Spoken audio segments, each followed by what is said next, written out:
की मंच पर विराजमान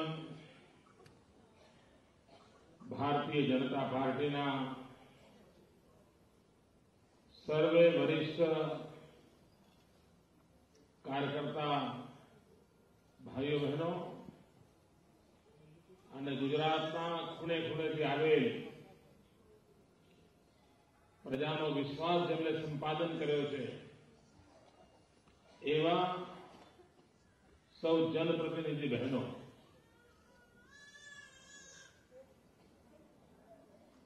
આ સિઝન એવી છે કે તમે કાંઈ પણ કહો એ ચૂંટણીના ખાતામાં જમા થાય.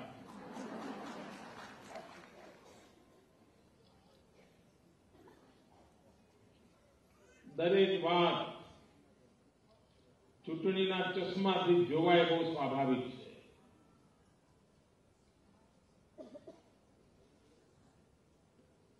ચૂંટણી એ લોકશાહીનું ખૂબ મોટું પર્વ હોય છે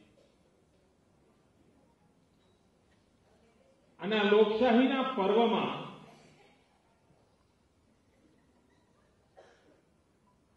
જાહેર જીવનમાં પડેલ દરેક વ્યક્તિનું કામ છે લોક શિક્ષણ કરવાનું, મત પરિવર્તન કરાવવાનું. ગઈકાલ સુધી એની પાસે એક માહિતી હતી, એક મત હતો. આજે એને સાહિત્ય માહિતી મળે, એનો મત પરિવર્તિત થાય, મત સક્રિય થાય, મત સુષુપ્ત ન હોય, મત માત્ર નિરીક્ષક ન હોય, મત પરિવર્તનનો પ્રહરી હોય. આ મતના મહત્વને સમજીને આ લોકશાહીના પર્વને ઉજવવું જોઈએ.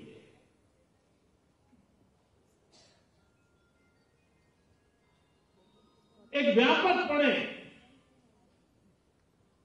લોક શિક્ષણનું કામ થવું જોઈએ અને જરૂરી નથી કે જેને મતદાન મથકમાં જઈને મત આપવાનો છે એમનું શિક્ષણ થવું જોઈએ, જરૂર નથી. લોકશાહીનો પાયો મજબૂત કરવા માટે નાના નાના ભૂલકાઓને પણ આ લોકશાહીના પર્વથી પરિચિત કરવા જોઈએ, શિક્ષિત કરવા જોઈએ. આપણી બહેનો જો નક્કી કરે કે ગુજરાતની બધી શાળાઓના બાળકોને મળીને ચૂંટણી શું કહેવાય, વિધાનસભા શું કહેવાય, લોકસભા શું કહેવાય, વિધાનસભામાં ઉમેદવારી કેવી રીતે થાય છે, વિધાનસભાની ચૂંટણી કેવી રીતે થાય છે, મતદાર કેવી રીતે બને, મતદાન કેવી રીતે થાય, આનું આખું એક પ્રશિક્ષણ કર્યું હોય. ભલે વોટ નહીં આપવાનો પણ લોકશાહીનો પાયો મજબૂત બનવાનું કામ સ્વાભાવિક બનતું હોય છે. અને પછી એ કાબરિયા શું કરે, એ વાનર સેના શું કરે, ગામ આખાને ઝડપી નાખે.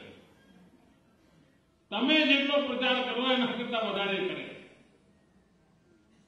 પણ ઘણીવાર આપણા ધ્યાન યોજનામાં આ બધી બાબતો ચૂંટણીના પડઘમ વાગી ગયા પછી આવે છે. હું મહિલા મોરચાની બહેનો પાસે અપેક્ષા કરું છું કે 8મા 9મા 10મા 11મા 12મા ભણનારા બાળકોને લોકશાહીનું મૂલ્ય સમજાવી શકીએ. આપણે લોકશાહીના પર્વનો પરિચય કરાવી શકીએ. આપણે તાલુકા પંચાયતમાં જીત્યા હોઈએ, જિલ્લા પંચાયતમાં જીત્યા હોઈએ, નગરપાલિકામાં જીત્યા હોઈએ.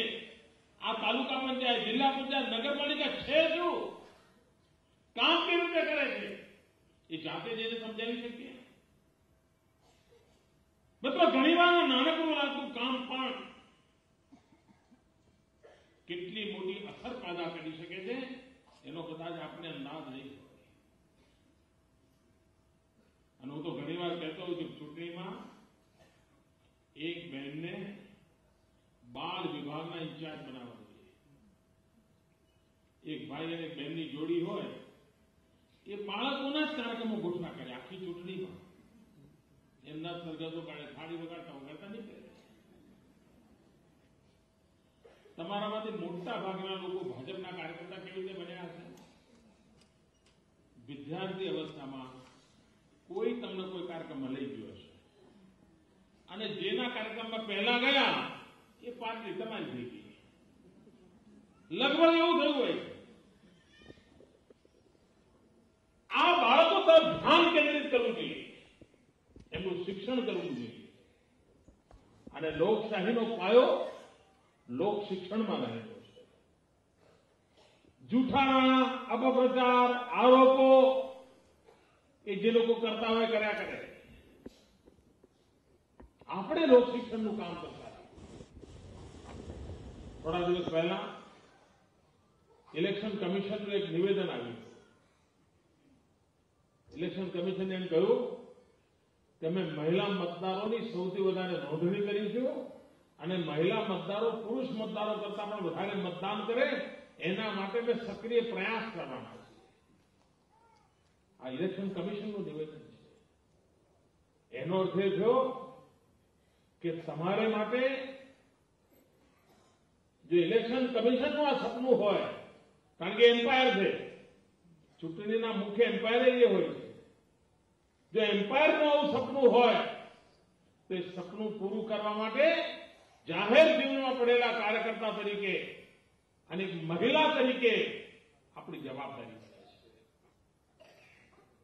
બહેનો, લોકશાહીમાં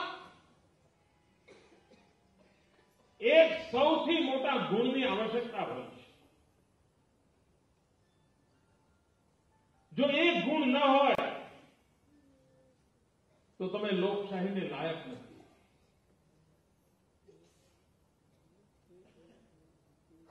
લોકશાહી તો જ બચાવી શકો જ્યારે તમે તમારા જીવનમાં એક ગુણને પચાવ્યો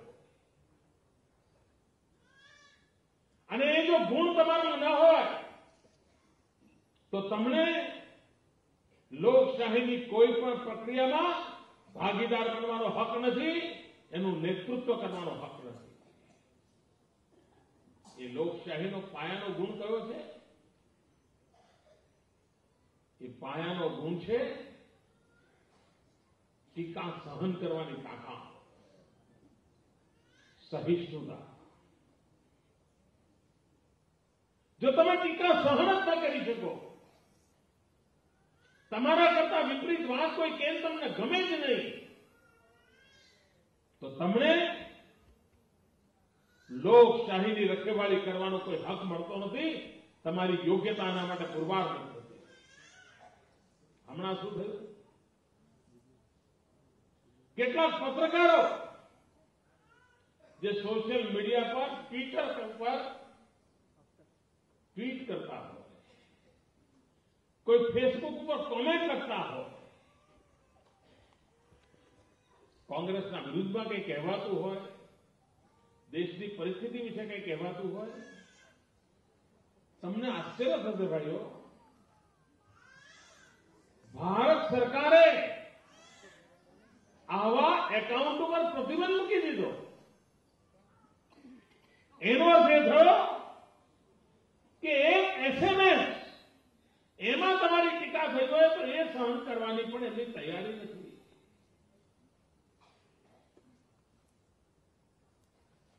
મિત્રો, હું 12 વર્ષથી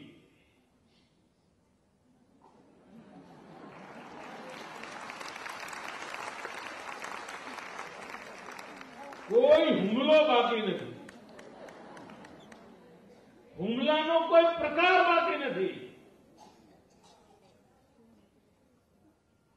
જૂઠાણાઓની ભરમાર થઈ છે.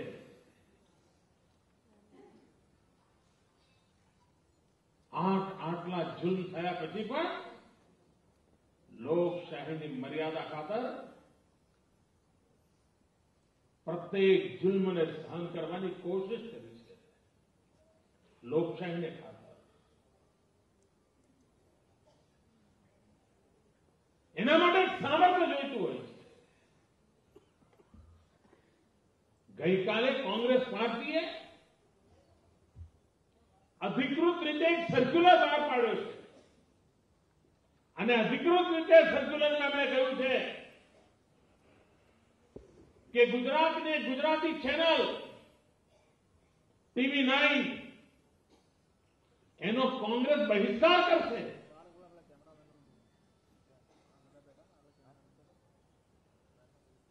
કારણ શું? TV9 ચેનલનો ગુનો શું? કેટલીક બહેનો આ ઘરનું ઘર યોજનાના ભાગરૂપે ઘર લેવા માટે કોંગ્રેસ કાર્યાલય ગઈ. કોંગ્રેસ કાર્યાલય જઈને કહ્યું કે બતાવો ને જમીન ક્યાં છે, મકાન ક્યાં છે, ડિઝાઇન ક્યાં છે. કોંગ્રેસના લોકો તથા કરવા માંડ્યા. એટલે બહેનોએ કહ્યું તમે જૂઠાણા ફેલાવો છો. એટલે એમણે પેલા ફરિયાની હોળી કરી. એ હોળીનું દ્રશ્ય આ TV9 વાળે બતાવ્યું. એ એમનો ગુનો.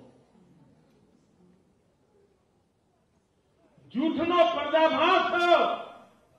એ એમનો ગુનો. અને એના કારણે અસહિષ્ણુતા, લોકશાહીનો પારાવાર વિરોધ, એક ટીવી ચેનલને બંધ કરી દો, એનો બહિષ્કાર કરી દો, અન્ય રાજ્યોની અંદર એને મળતી જાહેરાતો બંધ કરી દો. અરે કટોકટી કરતા પણ આ ભૂલના તમારા ખ્યાલો છે કોંગ્રેસના મિત્રો. તમે યાદ કરો ઇન્દિરા ગાંધીના એ દિવસો. ઇન્દિરા ગાંધીનો સૂરજ ચારેક ઓર તપતો હતો. એમણે હિન્દુસ્તાનની લોકશાહી પર ઘા કર્યો હતો. અહીંના છાપાઓ પર પ્રતિબંધ મૂક્યો હતો. સેન્સરશીપ લગાવી હતી. મીઠાનો ભય પેદા કર્યો હતો. અને કોઈ આંખ ઊંચી કરે તો મીઠાના કાળા કાયદા નીચે ઇન્દિરા ગાંધી આ દેશના સૌ લોકોને જેલમાં નાખી દેતા હતા. આટલો જુલ્મ કર્યો તો તેમ છતાં આ દેશની પ્રજાએ મોકો મળ્યો ત્યારે પરવાળમાં શ્રીમતી ઇન્દિરા ગાંધી સહિતની પાર્ટીને ખદેડી દીધી.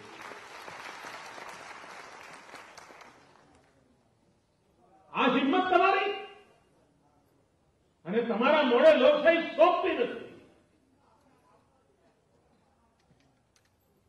ઇલેક્શન કમિશનની જવાબદારી છે કે ભલે આચારસંહિતા જાહેર ન થઈ હોય, પરંતુ પ્રચાર માધ્યમોને આ પ્રકારે દબાવી દેવા માટેના દિલ્હીની સલ્તનતના પ્રતિનિધિઓ દ્વારા પ્રયત્ન થતા હોય તો ઇલેક્શન કમિશને સામે ચાલીને વચ્ચે આવવું જોઈએ અને આવા લોકોનો હિસાબ માંગવો જોઈએ.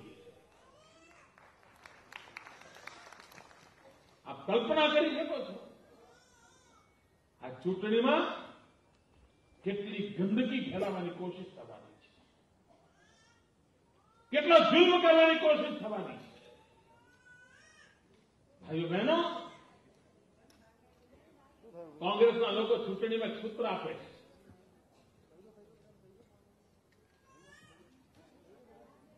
દિશા બદલો, દશા બદલો.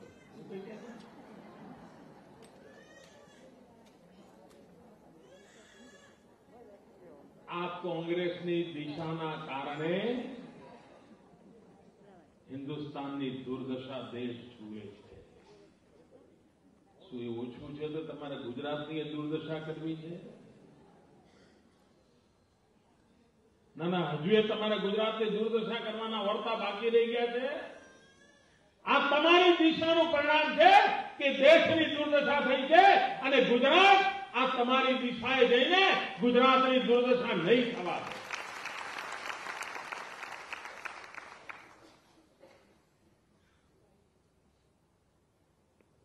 બહેનો, ગુજરાતની અંદર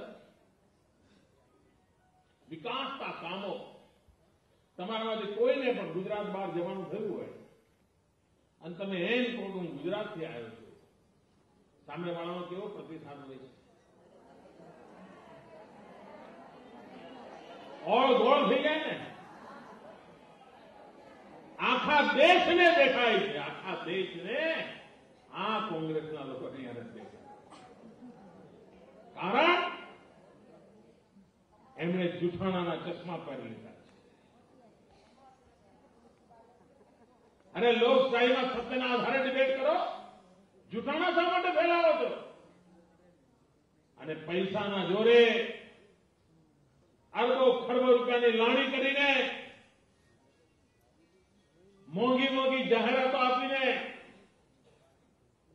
ગુજરાતના સત્યના દીપકને બુજવી નથી શકવાના. ચૂંટણીઓ જયારે ડિસેમ્બરમાં આવશે ત્યારે ગુજરાતની જનતા આ કોંગ્રેસના કુકર્મોનો પણ હિસાબ લેશે.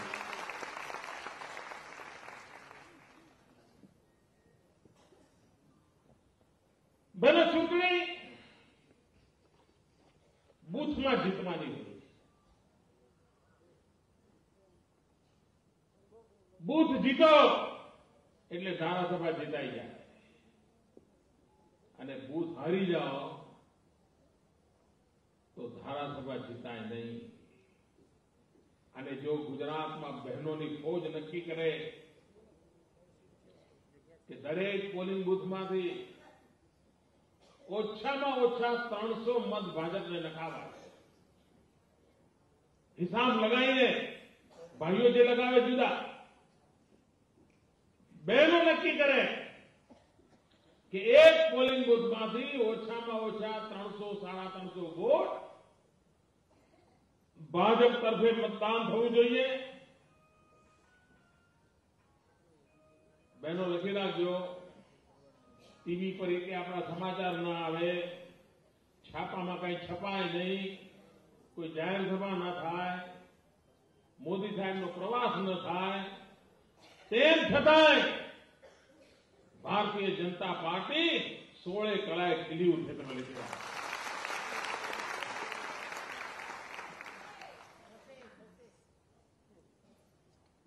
આ બૂથ ઉપર ધ્યાન કેન્દ્રિત થવું જોઈએ. ડિલિમિટેશનને કારણે જૂના બધા સમીકરણો બદલાઈ ગયા છે. એ સમીકરણોને સમજીએ અને ગરીબમાં ગરીબ માનવી આ વિકાસની યાત્રામાં ભાગીદાર બને એના માટે પ્રયાસ કરીએ. આપ કલ્પના કરો, 1960માં ગુજરાત તરીકેની વિકાસ યાત્રાનો આરંભ થયો. 1960માં ગુજરાત બન્યું. 1960 થી 2000 40 વર્ષમાં આ રાજ્યમાં કુલ 10 લાખ ઘર આપવામાં આવ્યા. કેટલા કેટલા કેટલા વર્ષમાં? કોની સરકાર હતી? કોંગ્રેસની સરકાર. 40 વર્ષ, ઘર કેટલા? 40 વર્ષમાં 10 લાખ ઘર. બહેનો, આપણે આનંદ થશે જાણીને આ 10 વર્ષમાં આપણે 16 લાખ મકાનો, 16 લાખ મકાનો. અને હમણાં ગરીબ કલ્યાણ મેળામાં 5 જ કાર્યક્રમ થવાના છે. 5 કાર્યક્રમની અંદર 4.5 લાખ બીજા મકાન આપવાના છે. 4.5 લાખ. અને પાછું સર્વેનું ફરફર્યું નહીં, 21,000 રૂપિયાનો પહેલો હપ્તો દરેકને આપવાના છે. 21,000 રૂપિયા. હિન્દુસ્તાનમાં પહેલી વાર 0 થી 16 સુધી ગરીબીની રેખા નીચે જીવનારા ઘર વિહોણા પરિવારોને જમીનના પ્લોટ આપવાનું કામ પૂરું કરી દીધું. મકાન માટેનો હપ્તો આપવાનું કામ પૂરું કરી દીધું. હવે ઉપાડ્યું છે 17 થી 20 ગરીબીની રેખા નીચે જે લોકો રહે છે એનું કામ ઉપાડ્યું છે. અને આ 17 થી 20માં 4.5 લાખ ગરીબ પરિવારોને ઘરનું ઘર આપવાનું કામ પૂરું કરી નાખ્યું. વચન નહીં, અમલીકરણ કરી દઈશું. કોંગ્રેસ કેટલી હતાશ થઈ ગઈ છે, કેટલી નિરાશ થઈ ગઈ છે, એનો તમે પૂરો અંદાજ કરી શકો છો. હમણાં ગણભંભી વિકાસ યાત્રા ચાલે છે. એક મંત્રી રોજના 6 તાલુકા પંચાયતની સીટો કવર કરે અને એક કાર્યક્રમની અંદર 1000, 1200, 1500 લોકો હાજર હોય છે. ગઈકાલે મેં ગરીબ કલ્યાણ મેળામાં વિડીયો કોન્ફરન્સથી ભાષણ કર્યું. ગરીબ કલ્યાણ મેળામાં વિડીયો પરથી ભાષણ સાંભળવામાં લગભગ 2.25 લાખ લોકો હાજર હતા. 2.25 લાખ. અને મેં રિપોર્ટ મેળવ્યા કે જેમ હાજરીમાં રૂબરૂમાં જે પ્રકારે કામ થાય એટલી જ અસર કરતાથી કામ થાય છે. કારણ છે વિશ્વાસ. અને ભાઈઓ બહેનો, વિશ્વાસ આપણી મોટી મૂડી છે. એ વિશ્વાસને લઈને આપણે આગળ વધી રહ્યા છીએ. અને ભારતીય જનતા પાર્ટીનો એક જ મકસદ છે, અમારા ગુજરાતનું ભલું થાય, અમારા ગુજરાતની માતાઓ બહેનો સુખ અને શાંતિથી જીવતી થાય. અહીં અમારા અગાઉના વક્તાઓએ અનેકવિધ યોજનાઓનું વર્ણન કર્યું હશે. અહીંયા હું તમને પૂછ્યું, તમે પણ 100 યોજનાઓ એક જણ બોલી જશો. પણ લોકશાહીનો એક કસોટી કાળ પણ હોય છે. એક કસોટી કાળ એ હોય છે કે સામાન્ય નાગરિકને શું મળ્યું એનાથી સંતોષ નથી થતો. એને તમારે સમજાવવું પડે કે પહેલા સ્થિતિ કેવી હતી. તમે પૂછો ગામમાં બસ આવતી હતી, એ ના પાડે. અને પછી પૂછો આવે છે તો એ હા પાડે ને પછી સંતોષ થાય. બાકી એને ટેવ એવી પડી ગઈ છે કે પહેલા લાઈટ જતી જ નહોતી. લાઈટ રોજ આવે એટલે હવે આદત નથી રહેતું. આ દુષ્કાળમાં એવું થયું છે. પહેલા 10 વર્ષમાં 7 વાર દુષ્કાળ આવે તે બી કહેતા દુષ્કાળ. જાન્યુઆરી મહિના સુધી કોઈ દુષ્કાળની ચર્ચા નહોતું કરતું. પણ હવે 10 વર્ષ એવો વૈભવ જોયો છે કે 1 મિનિટ દુષ્કાળ સહન નથી થતો. આ ગુજરાતની તાકાત ઉભી થઈ છે. ગુજરાતનો માનવી તો જાગૃત બન્યો છે અને એને હજુ વધુ જાગૃત બનાવવાનું કામ આપણે કરવું છે. બહેનો, આપણો સંકલ્પ છે કે ભૂતકાળમાં અછતના કામો થયા હશે, એમાં રફાળેશ્વર પણ થયા હશે. આ પેઢીને ખબર નહીં હોય. કોંગ્રેસના લોકોએ રફાળેશ્વરમાં ઢોરવાડામાં અરબો ખરબો રૂપિયાની કેવી ખાયકી કરી હતી. ઢોરના મોંમાંથી ચારો ચાવી ગયા હતા. ચારો ચાવી ગયા હતા લોકો. એટલો બધો ભ્રષ્ટાચાર કર્યો હતા લોકોએ. દુષ્કાળના દિવસોમાં કામ કર્યો હતો અને કોઈ વિધાનસભાનું સત્ર એવું નહોતું થતું કે જે વિધાનસભાના સત્રમાં કોંગ્રેસ અને વિપક્ષ આમને સામને આવ્યું હોય અને રફાળેશ્વર માટે ચર્ચા ના થઈ હોય. અને કોંગ્રેસ પાસે જવાબ આપવાના જગ્યા નહોતી રહેતી. આપણે નક્કી કર્યું છે કે આ અછતને પણ અવસરમાં પલટવી છે. આ આફતને પણ ઉત્તમ વિકાસના કામ સાથે જોડવી છે. અને એમાંથી એક નિર્ણય કર્યો છે કે નર્મદાની જે કેનાલ જાય છે, કેનાલની બાજુમાં જે જમીન છે, પાણી કેનાલનું અને કેનાલના બાજુની જમીન લાખો હેક્ટર જમીન થાય છે. લાખો હેક્ટર એ આખી ઘાસ ઉગાડી દે છે.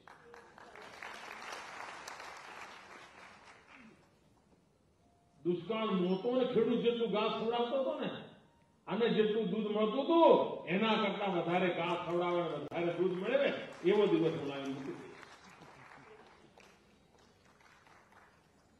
અમને સૂજ્યું, એમને નહીં સૂજે. આ કેનાલ કે મારા આયા પછી બની છે એવું નથી. બીજા ડેમની કેનાલો તો હતી. ઉકાઈ ડેમની કેનાલ હતી, પાલિતાણાના શત્રુંજય ડેમની કેનાલ હતી, ધરોઈ ડેમની કેનાલ હતી. પણ એમને દુષ્કાળની અંદર કેનાલની બાજુનો જમીનનો ઉપયોગ થઈ શકે અને ત્યાં ઘાસ ઉગાડીને પશુનું પેટ ભરી શકાય, આ સામાન્ય સમજ એમના નહોતી. ભાઈઓ બહેનો, અગર જો સંવેદના હોય, પશુ માટેની પણ સંવેદના હોય, તો કેવી રીતે પરિસ્થિતિ પલટી શકાય છે એના ઉત્તમ ઉદાહરણ આપણું આપે. ગયા 15 દિવસે આપણે કામ ઉપાડ્યું છે. ડિસિલ્ટિંગનું. જ્યાં પણ ચેકડેમ છે, જ્યાં પણ ખેત તલાવડી છે, જ્યાં પણ તળાવડા છે, જ્યાં પણ મોટા ડેમ છે અને પાણીના અભાવે, વરસાદના અભાવે પાણી ઉતર્યા છે, ત્યાં ખોદીને ફરી એ ડેમને ઊંડા કરી દેવા. એ ડેમ બન્યો હોય એ વખતે ઊંડો થયો હશે, ત્યાર પછી માટી પુરાણ થતું જ ગયું હોય અને એની પાણી સંગ્રહ શક્તિ ઘટતી ગઈ હોય. ઘણી વાર તો અડધો અડધ થઈ ગયો હોય, અડધો માટીનો ભરાઈ ગયો હોય. આપણે આને આફતના અવસરમાં પલટવું છે, એટલે આપણે નક્કી કર્યું છે કે દુષ્કાળની અંદર આખા રાજ્યમાં આ પ્રકારે ચેકડેમ હોય, દોરીબાંધ હોય, ખેત તલાવડી હોય, તળાવ હોય, આ બધી જગ્યાએ એનો કામ કાઢીને ફરી એને પૂર્વવત ઊંડા કરી દેવા અને કામ ખેડૂતોને મફતમાં આપી દેવા. જે મફત પોતાનું ટ્રેક્ટર આવીને લઈ જાય, 1 રૂપિયો નહીં જાય અને ખેડૂતો પોતાના ખેતરમાં કાપ નાખે ને એટલે એમનું એ તાકાત અનેક ઘણી વધી જાય, અનેક ઘણી ખેતરની એમની તાકાત વધી જાય, એમની જમીન ફળદ્રુપ થાય. આવો લાંબા ગાળાના આયોજન સાથે આ આફતને પણ અવસરમાં પલટવાનું કામ ઉપાડ્યું છે. અને આપણી ઈશ્વર પ્રાર્થના તો ચાલુ જ છે. હજુ મોકો છે ઈશ્વર, હજુ અમારા ગુજરાતને વરસાદની જરૂર છે, આપવા દે. અને ઈશ્વર આપણું માનસિક સાંભળશે. આટલી બધી બહેનો પ્રાર્થના કરે તો ઈશ્વરને સમજણ તો પડે.